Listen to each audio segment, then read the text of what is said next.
24 películas de horror corporal, 7 niveles. Este iceberg está lleno de las películas de terror corporal más perturbadoras jamás creadas. Comenzaremos con algunas de las menos intensas, pero cuanto más profundo bajemos, más inquietantes se volverán las cosas. Empecemos por la punta del iceberg. Aviso. Nivel 1. Especies, 1995. En Especies, unos científicos reciben instrucciones de ADN alienígena a través de radiotelescopios y los usan para crear a Sil, un híbrido entre humana y extraterrestre que crece de niña a adulta en cuestión de meses. El gobierno intenta matarla con gas cianuro, pero ella escapa y se transforma en una mujer completamente desarrollada dentro de un capullo. Desde ese momento, Sil parece y actúa tan humana que nadie podría sospechar de lo que realmente es. Camina por Los Ángeles totalmente desapercibida mientras su ADN alienígena la impulsa hacia un único objetivo: reproducirse. Pero al ser extraterrestre no tiene ninguna noción romántica sobre la intimidad. Para ella, la conexión física es simplemente un medio para matar. Cada encuentro es una trampa. La forma alienígena de Sil fue creada por H.R. Giger, el genio detrás del xenomorfo de Alien. Su piel translúcida y sus estructuras internas de carbono revelan que hay algo fundamentalmente erróneo en su anatomía humana. Cuando se transforma, su cuerpo humano se muestra como un disfraz que puede quitarse a voluntad para exponer su verdadera forma. Pero la escena del hotel con el Dr. Arden resume todo lo aterrador de esta película. Sil lo seduce convenciéndolo de tener un momento íntimo con ella. Él cree obviamente que se trata de un encuentro humano normal. Sin embargo, en medio del acto ella pronuncia: "Lo sentí, vida". En cuestión de minutos queda embarazada al instante. Solo entonces el Dr. Arden comprende lo que está sucediendo. Sil le cubre la boca para ahogar sus gritos mientras se transforma, su boca humana desplegándose como una piel falsa que deja ver los tentáculos retorcidos y la geometría alienígena que escondía debajo. Él cayó directamente en su trampa y le dio exactamente lo que quería. Y lo peor de todo, no hay nada que pueda destruir a Sil. En un momento de la película se corta un dedo y lo ve regenerarse frente a sus ojos, lo que significa que nunca podrá ser destruida por completo. Pero los hombres con los que se cruza no corren la misma suerte. Son irremediablemente vulnerables, víctimas de sus propios instintos primitivos. Maligno, 2021. Maligno comienza con Madison Mitchell despertando sobresaltada en un hospital de Seattle con la cabeza abierta. Está atormentada por extrañas visiones de una figura vestida de negro que destroza cuerpos. Visiones que pronto descubre coinciden con los detalles de crímenes reales cometidos por toda la ciudad. Al verla por primera vez es fácil pensar que se trata de una película de terror sobrenatural más. Hemos visto esa historia 1000 veces. I've never seen anything quite like it. Maybe from a vehicular accident, but not this. This is something special. El cerebro de Madison parece estar conectado con los asesinatos que están ocurriendo. El detective que coachó lo atribuye a su lesión en la cabeza, pero cada visión es demasiado precisa, demasiado detallada para ser una simple alucinación. Sin embargo, Maligno no es en realidad la película sobrenatural que parece ser. Es algo muchísimo más extraño. La investigación de Madison la lleva a unos antiguos registros médicos que la conectan con la investigación de la doctora Florence Weaver en el hospital Simeon. Weaver trató a un paciente llamado Gabriel, una figura monstruosa que llegó a masacrar al personal del hospital. It's becoming more apparent. Not only is Gabriel getting stronger, he's becoming more malicious. If his strength and ability continue to grow at this rate, we will no longer be able to contain him. Weaver lo describió como un cáncer viviente y juró eliminar la fuente de su violencia para siempre, o en sus palabras, cortar el cáncer de raíz.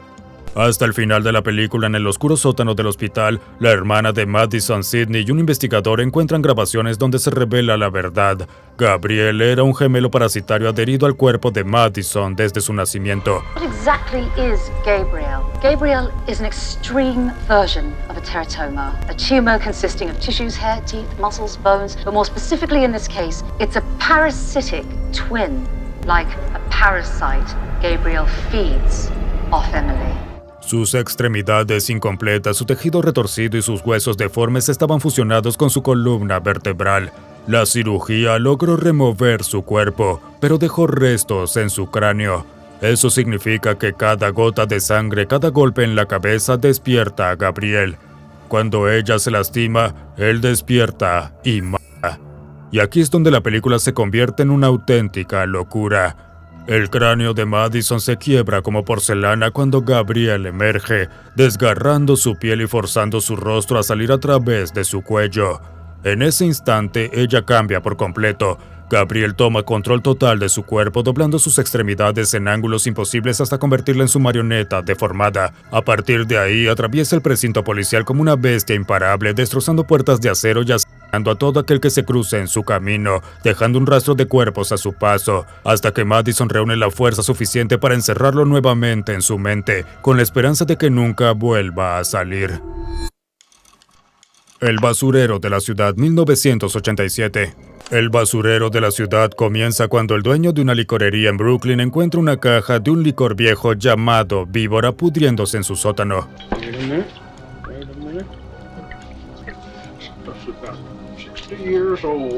Decide venderlo barato a la población local sin hogar por $1 la botella.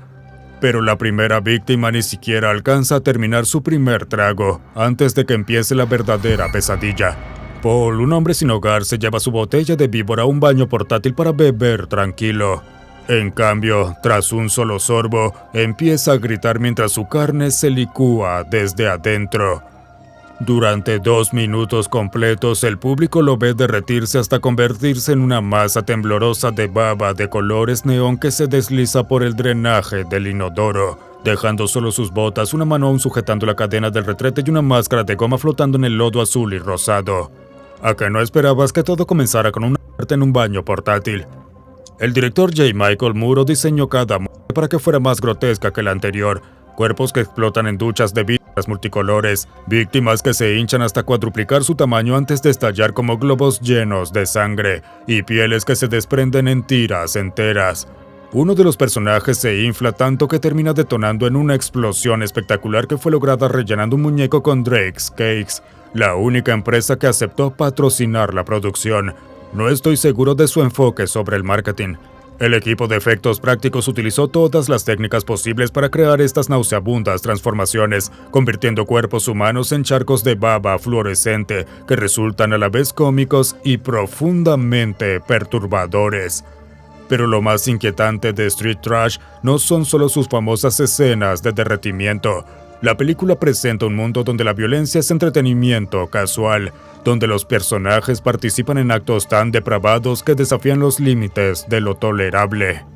Un grupo de hombres sin hogar llega a jugar a lanzar y atrapar con partes íntimas amputadas de una víctima que intenta desesperadamente recuperarlas. Mientras tanto, las mujeres existen casi exclusivamente como víctimas, sometidas a una brutalidad que no tiene más propósito narrativo que el shock puro. El antagonista Bronson, un veterano de Vietnam, aterroriza a todos a su alrededor con un sadismo creciente. Arrastra a personas a través de parabrisas y afirma su dominio mediante la crueldad. En cierto modo, eso es lo que hace que la película sea un ejemplo tan efectivo de horror corporal. Combina su imaginería repulsiva con una atmósfera de colapso moral absoluto. Los personajes habitan en un mundo donde la dignidad humana ha desaparecido por completo, donde sobrevivir implica aceptar lo inaceptable. Y como cada escena empuja los límites hacia un acto nuevo de depravación, el film nos obliga a nosotros también a aceptar lo inaceptable. Nivel 2. Criaturas rastreras, 2006. Criaturas rastreras comienza cuando un meteorito se estrella en los bosques de Weasley, Carolina del Sur, trayendo consigo un organismo parásito que necesita un huésped para sobrevivir. Desafortunadamente, el primero en encontrarse con la criatura es Grant, un vecino popular del pueblo. Para cuando amanece, ya se ha convertido en un huésped involuntario, una horrible fusión de carne y tentáculos alienígenas, con la piel abriéndose mientras un fluido oscuro se filtra por las grietas recién formadas. Muy pronto el ganado empieza a desaparecer, dejando tras de sí chorros de ácido, y los graneros vacíos se llenan de ruidos húmedos y deslizantes. No entendemos exactamente qué está pasando, pero se escucha el siseo, se ven las gotas, el movimiento bajo la piel. Todo indica que algo anda terriblemente mal en este pueblo. La policía recibe informes por radio de que los habitantes se mueven al unísono, claramente controlados por una mente colmena. Los autos se estrellan fuera de las carreteras, las luces en casas abandonadas parpadean antes de apagarse, y por todas las calles comienzan a verse cuerpos humanos retorciéndose y brotando tentáculos. Y entonces aparece Brenda. La pobre es encontrada desplomada en un granero oxidado con el torso tan hinchado que su piel comienza literalmente a estirarse. Ya sabemos lo que pasó. Se ha convertido en una madre huésped del parásito extraterrestre. A medida que las venas se retuercen bajo su carne como si llevaran una cuenta regresiva, los testigos comienzan a notar una grieta que se forma a lo largo de su piel. Pero esto es mucho peor que lo que le sucedió a nuestro viejo amigo Grant. Sin previo aviso, el cuerpo de Brenda estalla en un geyser de larvas pálidas y retorcidas que inundan el suelo y salpican las paredes. Cada hilo viscoso busca un nuevo huésped, asegurando así que la especie siga propagándose. En cuestión de minutos, cada superficie del lugar está cubierta de baba, mientras las criaturas continúan infectando a más y más personas inocentes. Hacia el final de la película, los sobrevivientes descubren que la única forma de acabar con ellos es volándolos en pedazos.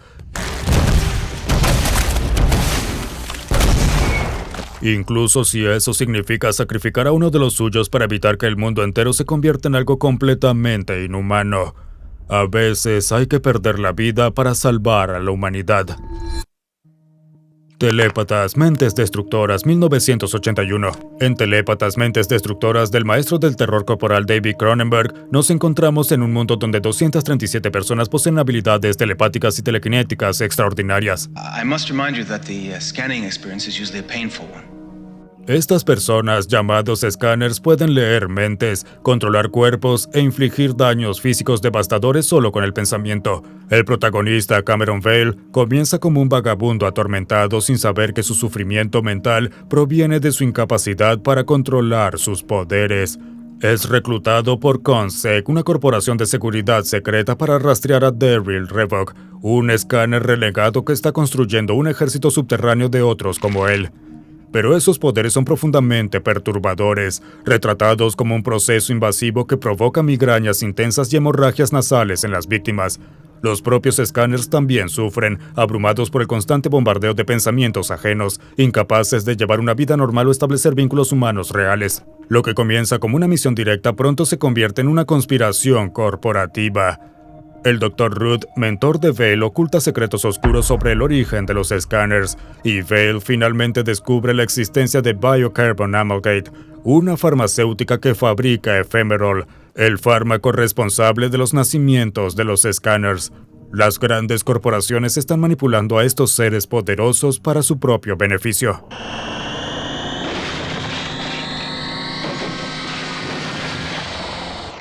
A medida que avanza la historia, el horror corporal se intensifica. Las primeras demostraciones de escaneo ya muestran el desgaste físico que implica, pero entonces llega esa escena icónica. Revok escanea otro escáner durante una presentación pública, y la cabeza del hombre explota literalmente en una lluvia de sangre y masa encefálica.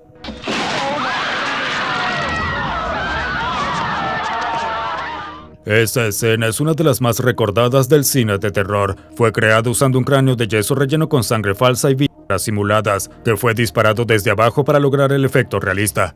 Todo culmina con el enfrentamiento final entre Vale y Revok, donde su duelo psíquico se convierte en una batalla física grotesca. Venas que se inflan, ojos sangrando, la piel que se ampolla.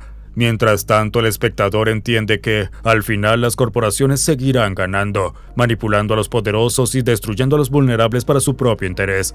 En el fondo, Scanners resulta tan inquietante porque sugiere que nuestros cuerpos pueden traicionarnos, algo muy real que vemos en enfermedades como el Alzheimer.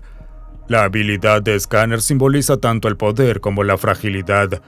Quienes la poseen sufren tanto como aquellos a quienes dañan. O dicho de otro modo, las corporaciones son el verdadero monstruo.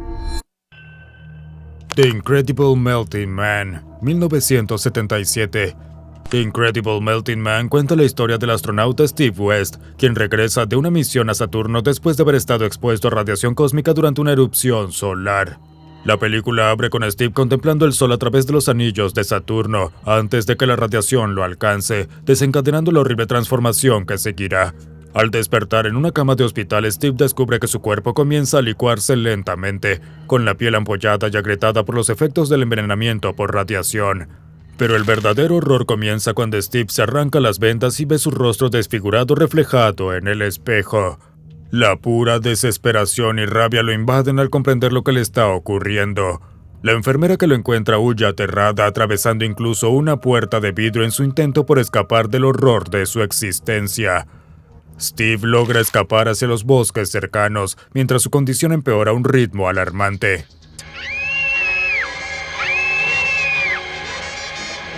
El legendario artista de efectos especiales Rick Baker creó un trabajo de maquillaje revolucionario para mostrar esta degradación con un nivel de detalle insoportable. Primero la piel cuarteada y con ampollas, luego la carne flácida, después las venas y músculos expuestos, hasta que finalmente su rostro se vuelve totalmente asimétrico con un ojo perdido. Pero la transformación física es solo una parte del horror. La radiación también distorsiona su mente, impulsándolo a consumir carne y sangre humana. La película no evita mostrar los resultados de sus ataques. Una cabeza decapitada cayendo por una cascada con el cerebro expuesto, una oreja ensangrentada colgando de un árbol, cuerpos abiertos con los órganos visibles. A lo largo del filme, la descomposición de Steve se acelera. Su carne gotea constantemente, dejando tras de sí pedazos de tejido que su amigo el Dr. Ted Nelson rastrea con un contador Geiger. La radiación lo ha transformado en algo apenas reconocible como humano. Una masa gelatinosa inestable que se desintegra poco a poco. Lo vemos cada vez más desesperado, sus ataques más frenéticos mientras su cuerpo literalmente se desmorona ante nuestros ojos. Y al final Steve queda reducido a una pasta sin forma, sus restos barridos sin una ceremonia dentro de un cubo de basura. La última humillación para quien alguna vez fue un héroe espacial. Antiviral, 2012. El debut de Brandon Cronenberg, Antiviral, nos presenta una distopía blanca y aséptica, donde Sid March trabaja en Lucas Clinic, una empresa que extrae virus de celebridades para inyectárselos a fanáticos obsesionados que buscan una conexión más íntima con sus ídolos. En este mundo las personas se enferman voluntariamente para compartir algo que una vez vivió y enfermó a sus estrellas favoritas. That's 558. Expensive. But a must-have for the truly devoted. Miss Geist was afflicted during a much-publicized affair with Laura Law in 2003. Estos fans no quieren autógrafos, quieren herpes, pero el herpes de sus ídolos. El hecho de que todo sucede en un entorno clínico e impoluto resulta profundamente perturbador. Cuando Sid roba el nuevo patógeno de la famosa Hannah Geist e inocula el virus en sí mismo, se convierte simultáneamente en portador y víctima de la forma más extrema de culto a la celebridad. Más allá de las inyecciones virales, Cronenberg introduce el mercado de carne, una de las ideas más inquietantes de la película. En este lugar se vende carne de celebridades cultivada en un laboratorio, permitiendo que los fans literalmente devoren a sus ídolos. La carne pálida e irreal se exhibe en vitrinas mientras los clientes esperan ansiosos para comprar un trozo de autenticidad. Es la metáfora definitiva del consumismo. Hannah Geist, la celebridad central del filme, es el símbolo máximo de la deshumanización del estrellato. Su enfermedad, muerte y posterior transformación en un jardín celular, una máquina biológica diseñada para mantener su cuerpo produciendo tejidos y virus incluso después de muerta, representa la completa mercantilización del cuerpo humano. What is this thing? Part of a new franchise, Living is the only location in town. Su existencia se convierte en un recurso biológico explotable, un producto eterno para ser vendido y replicado. La estética visual se mantiene fría, clínica y minimalista, con la sangre contrastando como un negro profundo sobre superficies blancas, subrayando la contaminación de la pureza por esta obsesión enfermiza. Lo más inquietante es que el mundo de Antiviral se siente escalofriantemente plausible, porque no es más que una extensión lógica de nuestra cultura actual. Una sociedad que idolatra la fama hasta querer poseerla, consumirla e incorporarla literalmente en el cuerpo. Cuando Sid se infecta con el patógeno mortal de Hannah, él mismo se convierte en una mercancía, perseguido por coleccionistas y transmitido por televisión para que los fans lo vean morir, igual que ella. Don't look so worried. You're a commodity. Porque en esta realidad todo el mundo quiere ser famoso, incluso si significa perder la vida. El color del espacio exterior, 2019. La versión de El color del espacio exterior, dirigida por Richard Stanley, adaptada del cuento de H.P. Lovecraft de 1927, lo convierte en una pesadilla visceral y psicodélica. La historia sigue a la familia Gardner, que se muda a una granja rural en Nueva Inglaterra buscando tranquilidad, hasta que una noche un meteorito se estrella en su patio delantero. Ese objeto brillante trae consigo algo alienígena, una coloración fuera del espectro visible humano que empieza a infectar todo lo que toca.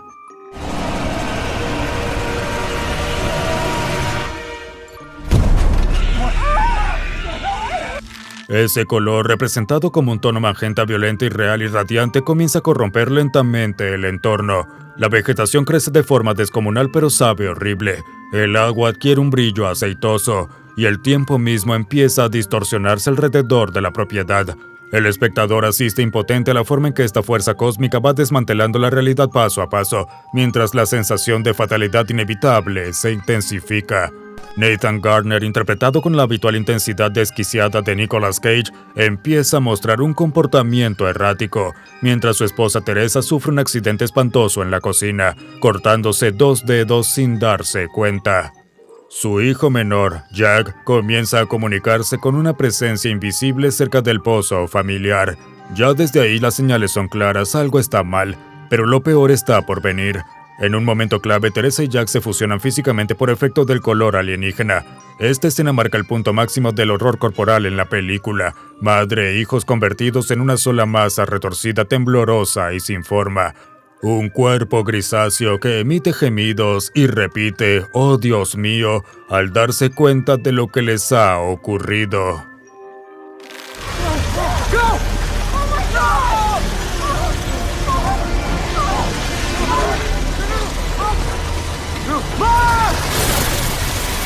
Los efectos prácticos logran una imagen casi insoportable que resume el horror cósmico de Lovecraft. La completa violación del orden natural por una fuerza incomprensible. Hacia el final, el color invade por completo la paleta visual del filme, transformando la granja en un paisaje psicodélico de pesadilla. Incluso las alpacas, una adición curiosa al relato original, sufren su propia metamorfosis, fusionándose en una grotesca masa de carne. A diferencia de las películas de monstruos convencionales, aquí no hay enemigo que pueda combatirse ni entenderse. El color es una presencia alienígena que opera fuera de la comprensión humana, alterando cuerpos y creando formas de vida que jamás deberían existir. La granja de los Gardner termina convertida en un infierno technicolor, un mundo sin reglas y sin humanidad alguna. Pero si quieres descubrir un mundo con una cantidad infinita de increíbles icebergs de películas y series, lo encontraste. Todo lo que tienes que hacer es presionar el botón de suscribirte. Ahora continuemos. Nivel 3. Devorados, 2022. En Devorados, 2 mejores amigos, Benjamin y Dom, celebran su última noche juntos antes de que Benjamin deje su pequeño pueblo en Maine para ir a Los Ángeles a perseguir su carrera en, digamos, el cine para adultos. Dom, que en secreto está enamorado de Benjamin, organiza lo que cree que será una forma rápida y fácil de conseguir dinero, un pequeño trabajo de contrabando de drogas para ayudar a financiar el nuevo comienzo de su amigo. I just wanted to send you off to California with a little bit of cash, all right? It's just a package for a friend. Pero todo se tuerce cuando aparece Alice, una traficante agresiva que los obliga a punta de pistola a tragarse unos condones llenos de una sustancia desconocida. 4 paquetes para Dom y 1 para Benjamin. Y entonces todo sale terrible y asquerosamente mal. Durante una parada en una gasolinera, un altercado con un hombre homofóbico termina con Dom recibiendo un golpe en el estómago, lo que rompe uno de los paquetes y libera algo que no es polvo ni pastillas, sino algo vivo. Dentro de los condones hay larvas venenosas cuyas mordidas causan parálisis y euforia. Mientras las criaturas comienzan a actuar dentro de él, el cuerpo de Don se deteriora rápidamente, su piel se inflama, su zona genital se hincha grotescamente y sufre oleadas simultáneas de dolor y excitación incontrolable. Alice los lleva a la cabaña aislada de su jefe Rich, donde se desata el verdadero horror. Are you gonna help me or not? I'm not helping you with anything until you tell me where the we are. We're at my boss's. We have to get all the things out of him and then we can all go home. Con la salud de Don empeorando y el tiempo corriendo, Benjamin se ve obligado a extraer manualmente los paquetes restantes del cuerpo de su amigo, usando un brazo cubierto de vaselina. Y, bueno, lo que ocurre después no se puede mostrar ni describir con precisión, pero es tan terrible como imaginas. El horror de la película gira en torno a la explotación del cuerpo de Dom. Desde el momento en que traga los paquetes, su sistema digestivo deja de pertenecerle. Las criaturas que se alimentan de él son una metáfora del propio narcotráfico, que devora a las personas vulnerables desde dentro prometiendo alivio momentáneo mientras las destruye lento. Durante todo esto, Rich, el titiritero de la operación, observa el sufrimiento de Dom y la desesperación de Benjamin como si fuera un espectáculo. Se divierte con su angustia, disfrutando de la degradación ajena como si todo fuera un experimento o una broma cruel. I'm gonna take the kid and I'm gonna take him back into town, okay? Obviously not. So no. En cierto modo, Rich representa al espectador mismo, alguien que se entretiene consumiendo horror. Resurrección Satánica, 1985. Al comienzo de Resurrección Satánica, Herbert West llega a la Universidad de Miskatonic con un suero verde brillante y una obsesión peligrosa. Este brillante estudiante de medicina ya había matado a su profesor en Suiza, aunque insiste en que le devolvió la vida, y ahora está listo para perfeccionar su fórmula de reanimación en suelo estadounidense. Pero pronto descubre que su reactivo no devuelve la vida, crea monstruos violentos e incontrolables. Poco a poco su ética se derrumba mientras arrastra a su compañero de cuarto Dan Kane a experimentos cada vez más macabros. Primero es el gato muerto de Dan, luego un cadáver humano del depósito de la universidad y finalmente el propio decano después de que otro cuerpo reanimado lo despedazara. Cada intento tiene consecuencias más desastrosas, pero West no puede detenerse. Está completamente adicto a jugar a ser Dios. La escena más infame de la película llega cuando el Dr. Carl Hill, un profesor corrupto que intenta robarle la fórmula a West, es decapitado con una pala. West reanima la cabeza y el cuerpo por separado, creando un ser grotesco que camina llevando su cabeza parlante en las manos, como un espectáculo de títeres salido del infierno. El horror escala cuando la cabeza reanimada de Hill ataca sexualmente a Megan Halsey, la hija del decano, mientras su cuerpo sostiene a la joven sobre una mesa de morgue. Es una de las escenas más transgresoras y perturbadoras del cine de terror, mostrando una violación simbólica tan explícita y grotesca que rompió los límites del género y provocó repulsión incluso entre los fanáticos del gore. Hasta este momento la película se presentaba como una comedia negra con humor macabro y exagerado. Como se filmó antes de la era digital, el director Stuart Gordon recurrió a efectos prácticos para dar vida a la película. Se usaron más de 24 galones de sangre falsa, maquillaje detallado y un sinfín de trucos de cámara y prótesis. Pero esta escena en particular no requiere de muchos efectos, es perturbadora por sí misma. Possessor, Controlador de Mentes 2020. Possessor, Controlador de Mentes parte de una premisa que podría parecer común, hasta que ves cómo se ejecuta. La asesina corporativa Tasia Voss utiliza una tecnología de implantes cerebrales que le permite invadir las mentes de otras personas y usar sus cuerpos para eliminar objetivos de alto perfil. Su conciencia se traslada temporalmente dentro del huésped, convirtiéndolo en su arma mientras ella permanece físicamente a salvo y desconectada del baño de sangre real. Pero como ocurre con toda buena historia de ciencia ficción, nunca es tan simple. Our next contract's almost finalized, and it's a big one. I can't have my star performer falling apart on me. Los implantes crean una vulnerabilidad aterradora. La conciencia humana se vuelve maleable, susceptible a ser invadida y controlada. And yet, even now I can see a small thread running from your skull. Sometimes that's all it takes to lose control. like a tiny fracture. Buzz entra en la mente de Colin Tate esperando una operación rutinaria, pero su mente inesperadamente se resiste. Lo que debía ser una simple manipulación se transforma en una lucha por el control entre dos conciencias. Cada posesión empieza a erosionar la identidad de Buzz, difuminando los límites entre quién es ella realmente y las personalidades que habita. Ya no sabe dónde termina ella y dónde comienza la marioneta. What happened? What do you mean? Your level spiked and I couldn't reach you. Nothing. I was in the mind. I couldn't speak freely. Cuando Buzz, dentro del cuerpo de Tate, enfrenta a su objetivo John Parks, la escena se desata en una violencia cruda y prolongada. Buzz toma un atizador de chimenea y lo introduce por la boca de Parks, golpeando una y otra vez hasta destrozar hueso y carne, deformando completamente su rostro.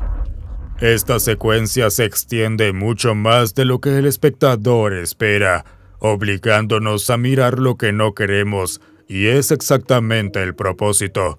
El director Brandon Cronenberg, hijo del legendario David Cronenberg, pionero del horror corporal, utiliza esta violencia extrema como una manifestación física del colapso mental de ambos personajes. Buzz es una profesional eficiente, fría, capaz de ejecutar sus misiones sin error, pero la resistencia mental de Tate la desestabiliza, la empuja hacia la brutalidad, hacia un estado en el que ya no sabe si actúa por control o por impulso. La tecnología que prometía precisión y poder fracasa por completo, sumergiéndolos en un espacio ambiguo donde ninguno de los dos sabe quién es realmente. American Mary, 2012. American Mary comienza en un laboratorio de anatomía tenuemente iluminado, donde Mary Nason, una estudiante de medicina ambiciosa, practica sus operaciones con un pavo crudo. Pero las deudas la llevan a aceptar un trabajo improvisado en el sótano de un club de striptease donde debe coser a un desconocido ensangrentado a cambio de dinero. Esa primera cirugía clandestina la mete de lleno en un submundo oculto de modificaciones corporales extremas, donde los clientes piden extirpaciones de pezones, lenguas partidas, amputaciones parciales e intervenciones grotescas para redefinir su identidad más allá de los límites sociales. Y Mary está encantada de ayudarlos. I want to pay you $10,000 cash. That ought to solve your money problems for a while. She's a nice girl who wants an unconventional operation. She just wants some skin removed for, cosmetic reasons. Cada cirugía ilegal aumenta la tensión, impulsándola a realizar operaciones que incluso a ella le incomodan. Mary duda mientras extirpa los genitales de un cliente y cose la piel con la precisión quirúrgica de una profesional, pero el sueldo le permite pagar la matrícula y agudiza su destreza con el bisturí. La elogian en su clase por sus suturas impecables, pero se aleja cada vez más de los limpios pasillos del hospital hasta clínicas pegajosas, iluminadas por fluorescentes donde no hay ética ni leyes. Es la mejor de su clase, pero lo usa para quebrantar la ley. Todo cambia cuando Mary es invitada a una fiesta con cirujano senior, una oportunidad para hacer contactos y lanzar su carrera. Pero tras beber un cóctel adulterado despierta junto a su antiguo profesor, quien ha agravado su agresión sexual. Humillada y devastada, Mary abandona su residencia y jura vengarse. Con la ayuda del dueño del club, manda a secuestrar al cirujano y lo convierte en su paciente. La escena que sigue es tan brutal como simbólica. En una de las trastiendas, su cirujano atacante está atado a una mesa de operaciones, obligado a ser el paciente en el juego perverso de Mary. I quit med school today. I'm guessing you thought I went into... That's why you invited me to the party last night. Have you ever heard of body modification? Con su habilidad le corta la lengua y le sutura los labios hasta que ya no puede articular ninguna palabra. Satisfecha con su trabajo profesional, Mary guarda sus herramientas en una maleta y se escabulle en la noche. Sin embargo, las cirugías de Mary finalmente la alcanzan y el esposo de una de las víctimas la ataca. Las heridas son demasiado graves para curarlas, dejándola desangrada. Siendo sincero, no es una película que te haga sentir especialmente bien con los cirujanos, pero Mary hizo exactamente lo que se propuso, así que quizás sea una historia que te haga sentir bien. Nivel 4. Body Melt, 1993. En un tranquilo suburbio de Melbourne, varios residentes reciben por correo unas pastillas milagrosas para adelgazar, promocionadas como el secreto para alcanzar la salud perfecta. Uno de ellos, entusiasmados, toma una sobredosis, pero mientras conduce, tentáculos comienzan a salirle por la garganta y a retorcerse hacia adentro antes de que la policía pueda rescatarlo. Esa grotesca presentación marca inmediatamente el tono de Body Melt. Este vecindario está a punto de aprender una lección horriblemente gráfica. En Pebbles Court, en una fila de casas idénticas, los vecinos se convierten sin saberlo en conejillos de indias para las vitaminas inteligentes de V-Movil. As I suspected all along, a learned chemist developed a moral conscience, expressing certain reservations about our unethical experiments in Holmesville. Al principio, los residentes solo notan alucinaciones extrañas, paredes que ondulan, colores que cambian, pero pronto sus cuerpos se revelan por completo. Una mujer embarazada colapsa mientras su útero expulsa a una criatura que la desgarra desde adentro, y en otra casa, un vecino obsesionado con el fitness ve cómo sus músculos se derriten en una masa burbujeante.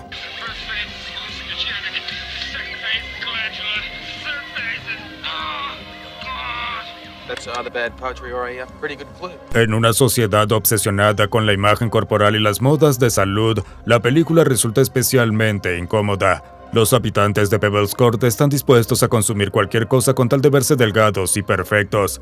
Cuando se quita el brillo superficial de los gimnasios y las dietas, se revela una crítica mordaz a la complacencia suburbana. El deseo de encajar a cualquier precio, incluso si eso significa autodestruirse. A medida que el caos crece, las prolijas calles de Elm Street se convierten en cementerios de carne fundida y órganos reventados. Los vecinos miran por las cortinas y ven cuerpos explotando, huesos sobresaliendo y charcos de mucosidad. Pero muchos siguen tomando las pastillas, cegados por la promesa de un cuerpo perfecto. Finalmente, los detectives patrullan el vecindario entre cadáveres catalogados como muertes por causas hipernaturales, tratando de documentar cada herida y deformidad. Órganos disueltos, extremidades torcidas, rostros colapsados. Lo único que no saben es que las pastillas son la raíz del desastre. So what are we here for, Willie?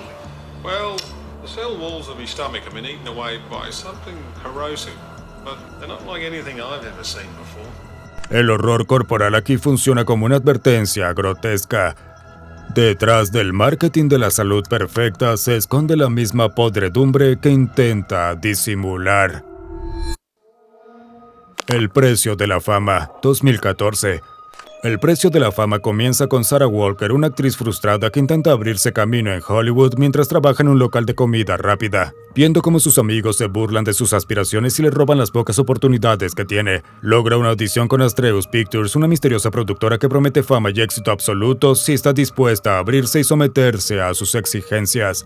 El colgante con un pentagrama que lleva el director de casting y sus susurros inquietantes deberían haber sido una advertencia más que suficiente, pero no. Desde su primera audición, donde se arranca mechones de cabello a voluntad, hasta la exigencia de desnudarse en la tercera, el cuerpo de Sarah es básicamente un lienzo para los intereses de la compañía. No tiene ni idea de que no está audicionando para una serie ni para una película. Está participando en un ritual. Al principio parece más que feliz de someterse a los caprichos del supuesto director, pero luego su cuerpo empieza a temblar, se le caen el cabello y las uñas, y sus baños se llenan de gusanos ensangrentados.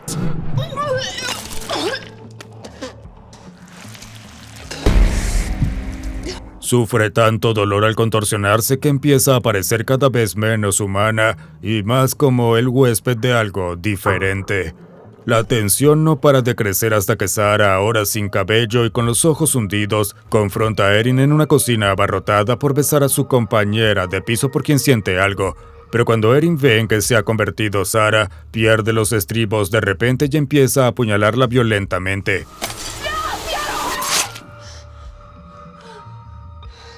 Antes de que Erin pueda escapar, Sarah la asfixia con una bolsa de plástico y le destroza la cara, sumiéndose en esta vida retorcida a la que la han condicionado. Incapaz de deshacer su crimen, Sarah golpea a Danny en una camioneta, convencida de haber atado todos los cabos sueltos. Los creadores de la película confirman que son miembros de una secta que adoran al mismo demonio, y la acogen con entusiasmo. No hay moraleja en la película. Sarah está tan cegada por el estrellato que hará prácticamente cualquier cosa para triunfar, lo cual es precisamente su perdición. El verdadero horror de la película reside en la facilidad con la que la manipulan para convertirse en un miembro de la secta, permitiendo que el demonio use su cuerpo para su propia violencia desenfrenada. Hallie, 2012. Alberto está muerto, pero no muerto. Hallie, película mexicana de 2012 dirigida por Sebastián Hoffman, sigue la rutina diaria de un guardia de seguridad nocturno cuyo cuerpo se descompone lentamente mientras él sigue consciente y funcional. Trabaja en un gimnasio de la Ciudad de México, rodeado de cuerpos sanos y musculosos que son el reflejo inverso de su propia carne deteriorada. Todas las mañanas Alberto se inyecta líquido embalsamador para retrasar la descomposición. Tiene que limpiarse las heridas, quitarse los gusanos de la carne y decide guardarlos en frascos de vidrio donde los ve transformarse en moscas. Su apartamento es blanco, estéril, obsesivamente limpio. Para un hombre tan repugnante, su hogar resulta incómodamente atractivo. Por desgracia, cocina comidas que no puede comer porque su sistema digestivo ya no funciona. Así que su vida es un asco. Pero entonces, cuando está en el baño, nota que la carne de su torso se ha separado, creando huecos que revelan la descomposición subyacente. Así que hace lo que cualquier tipo medio muerto y ligeramente loco haría. Toma una grapadora de oficina común y corriente, y como ya habrás adivinado, empieza a cerrar las heridas con grapas metálicas.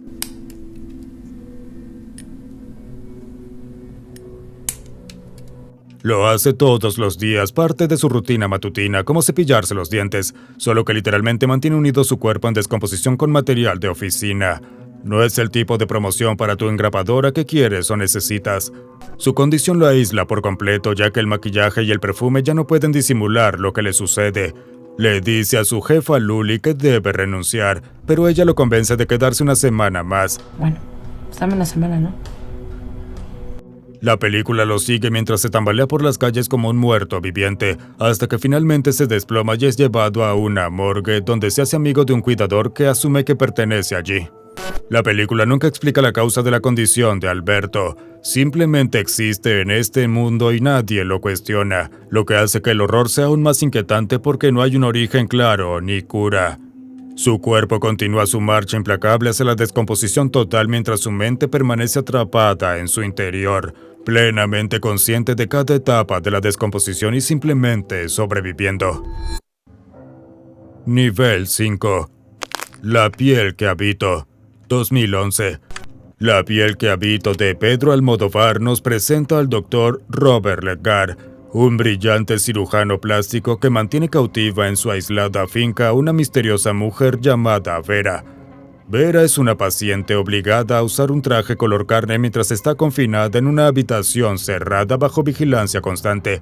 Robert está obsesionada con crear una piel sintética resistente al daño, usando a Vera como su sujeto de pruebas involuntario. Como espectadores presenciamos los intentos de Vera de autolesionarse cortándose el cuerpo, lo que sugiere que hay un profundo trauma bajo su aparente calma.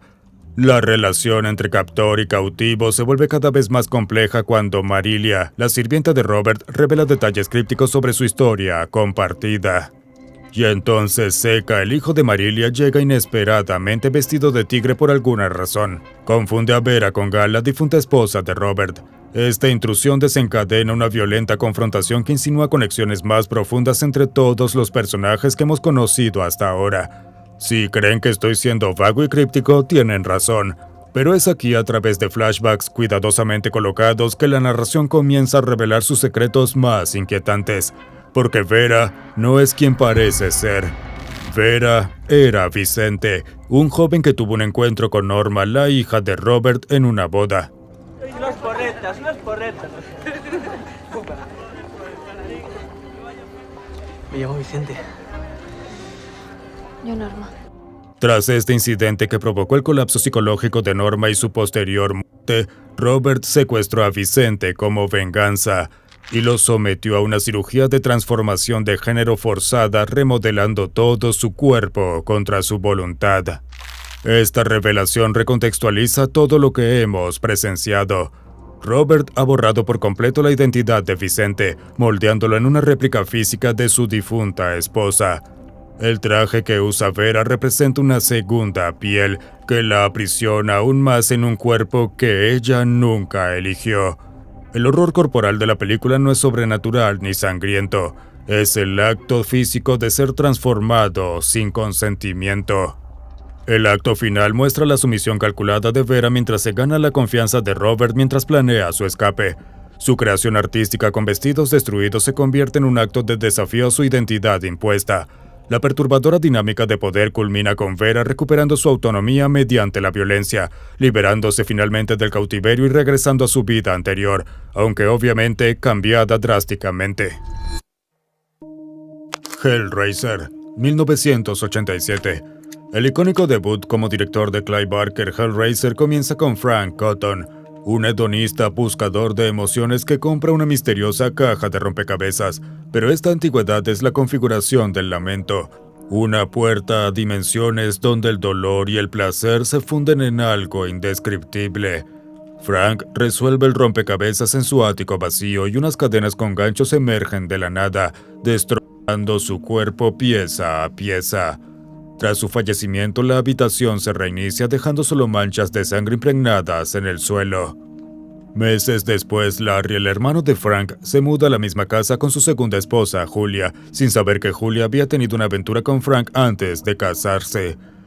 Julia guarda un profundo resentimiento hacia su aburrido esposo y añora la peligrosa excitación que Frank le proporcionaba. Cuando Larry se corta accidentalmente la mano al mover muebles, su sangre gotea sobre el suelo del ático donde murió Frank, filtrándose en la madera, y algo empieza a agitarse. Frank resucita, o algo así. La criatura sin piel que emerge grita de dolor con todo el tejido y los huesos expuestos. Esto ya no es Frank, es algo que necesita carne humana para completar su transformación y volver a la humanidad. Julia descubre la grotesca figura escondida en el ático y reconoce de inmediato a su antiguo amante.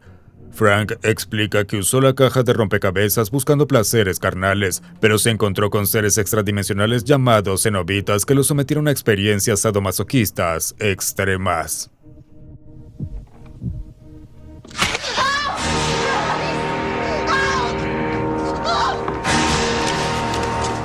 Estas criaturas, lideradas por Pinhead, son exploradores que ya no distinguen entre el dolor y el placer. Frank escapó de su reino, pero necesita sangre y carne de víctimas vivas para recuperar su forma humana. Para ayudarlo, Julia empieza a traer hombres a la casa donde Frank les extrae sangre y tejidos. Al consumir a cada víctima, Frank adquiere una apariencia más humana, aunque sigue siendo un horror sin piel. Al final de la película, Frank elimina a su propio hermano Larry y se disfraza con su piel, convirtiéndose en un híbrido aterrador, una versión convincente de Larry. Espera mimetizarse y evitar volver a sufrir ese destino. Pero los cenobitas finalmente encuentran a Frank, y su castigo refleja su destino original. Unas cadenas lo destrozan mientras grita: «Cristo lloró». Anti-Bird, 2016.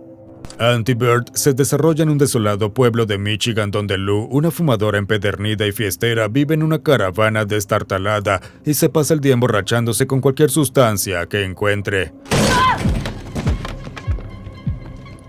La película comienza después de que Lou se desmaya en una fiesta en un almacén, despertando sin recordar nada de la noche anterior. Lo que empieza como una resaca se convierte rápidamente en algo mucho más siniestro, cuando Lou empieza a experimentar síntomas que se parecen sospechosamente a los de un embarazo. La inquietante realidad se impone rápidamente. Lou insiste en que no ha tenido intimidad con nadie en casi un año, lo que hace que su condición sea imposible de explicar por medios normales. Su amiga Sadie está convencida de que Lou oculta algo, pero la confusión de Lou es genuina y aterradora. Los síntomas del embarazo se aceleran a un ritmo anormal y su vientre crece cada día en lugar del plazo habitual de 9 meses. Mientras tanto, Gabriel, el novio traficante de Sadie, ha estado distribuyendo sustancias experimentales que provocan reacciones físicas horribles en sus consumidores. Una mujer escondida en su apartamento ha quedado literalmente con la piel del revés por haber probado las drogas. A medida que aparecen más y más agentes misteriosos del gobierno por la ciudad, la conexión se hace evidente. De repente, el cuerpo de Lou comienza a traicionarla de formas cada vez más horribles. Su estómago se convierte en una masa retorcida de carne descolorida y venas visibles, y desarrolla extraños hinchazones y forúnculos que liberan sustancias gelatinosas al ser perforados. Literalmente puede arrancarse la piel. Luego conoce a Lorna, una enigmática ex soldado que revela que el gobierno ha estado realizando experimentos con mujeres, utilizándolas como incubadoras de una nueva raza de criaturas diseñadas para sobrevivir en el espacio. These men, they're willing to kidnap and cut open their own people searching for secrets, so even if you don't believe, they do, and they won't stop Lou. El tóxico cuerpo de Lou, adicto a las drogas, creó el ambiente perfecto para esta gestación inhumana. Los científicos la eligieron específicamente porque sus años de consumo de sustancias hicieron de su útero un caldo de cultivo ideal para su monstruosa creación. El clímax llega cuando Lou entra en labor de parto y el científico del gobierno, Isaac, aparece para recoger su espécimen. El monstruo, una criatura demoníaca con cabeza de pez, literalmente sale disparado del cuerpo de Lou e inmediatamente comienza a atacar a todos a su paso, convirtiendo la escena en una masacre. La película termina con esta descendencia inhumana cumpliendo su propósito como arma, dejando destrucción a su paso mientras el retorcido experimento del gobierno llega a su conclusión lógica. Nivel 6. Society, 1989. En Society, Bill Whitney recorre Beverly Hills, sintiéndose fuera de lugar dentro de la fachada perfecta de su propia familia adinerada, confesando a su terapeuta que sus extrañas pesadillas se filtran en su vida diaria. Pero entonces, una cinta ilícita que le entrega el exnovio de su hermana David insinúa algo profundamente perturbador oculto tras estos jardines impecables. Don't be concerned about your brother, Jen. He's too busy with things in his own world to worry about ours. La cinta contiene audio de una especie de encuentro grupal, pero cada repetición distorsiona aún más la realidad hasta que nadie se atreve a creerle, excepto David, dado por muerto, cuyo inexplicable destino empuja a Bill a adentrarse aún más en este extraño mundo de élite. Bill se convence de que algo está pasando, sobre todo cuando sus compañeros ricos desaparecen y reaparecen ilesos, pero diferentes. Cualquier intento de exponer la verdad se desvanece en una nube de drogas y calma forzada. Bill irrumpe en una velada de clase alta, pero aquí es donde la película revela la verdad. Esta es la famosa secuencia del shunting. No, we're not from outer space or anything like that. We have been here as long as you have. Una sensación de fatalidad se extiende por toda la fiesta. Los invitados en ropa interior se mueven con una gracia mecánica, casi ensayada. Pero entonces empiezan a funcionarse, su piel se estira y sus bocas se ensanchan, sus extremidades se estiran formando túneles, sus cabezas se hunden en torsos y sus cuerpos se licúan en un organismo compartido que se alimenta de un cautivo, drenándolo por dentro. Cuando se quitan la ropa interior son horribles caricaturas de sí mismos, alimentándose de la vida de otro hombre hasta que éste se disuelve en sus garras. Así es el mundo de la clase alta en este mundo. Y de repente Bill se da cuenta de lo que le pasó a su viejo amigo. Estaba consumido por la sociedad. Bill lucha contra el frenesí desgarrando carne, un cuerpo a la vez, volviendo al oscuro ritual de grupo contra sus practicantes. Pero es inútil, son demasiado fuertes. Lo único que puede hacer es huir con sus amigos, abandonando el mundo de la clase alta, pero con la maldición de saber de su existencia. The Sadness, 2021. Dirigida por Rob Javas, The Sadness comienza como lo que parece ser otro thriller pandémico. Una pareja joven, Jim y Kat, intentan sobrevivir la vida en medio del brote del virus Alvin en Taiwán. Todo parece seguir el patrón clásico, hasta que el virus muta. La mutación conecta los centros cerebrales de la agresión con los del placer y el deseo, transformando a las personas infectadas en depredadores conscientes, capaces de razonar, hablar y planificar, pero liberados de cualquier inhibición moral. Dicho de otro modo, The Sadness no es una película de zombies común. Estos individuos infectados hablan, planean y disfrutan genuinamente infligiendo el máximo daño a los demás. Son exactamente como los humanos.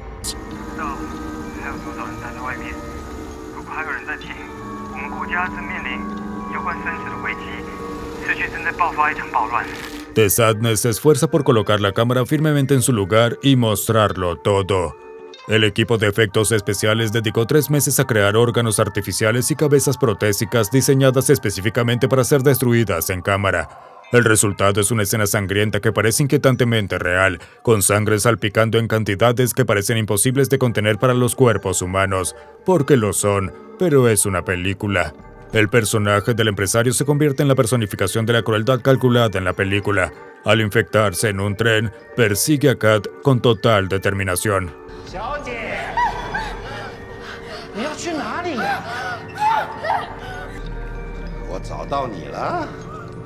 Con la punta de un paraguas le saca el ojo a Molly, empujando al espectador más allá de su zona de confort.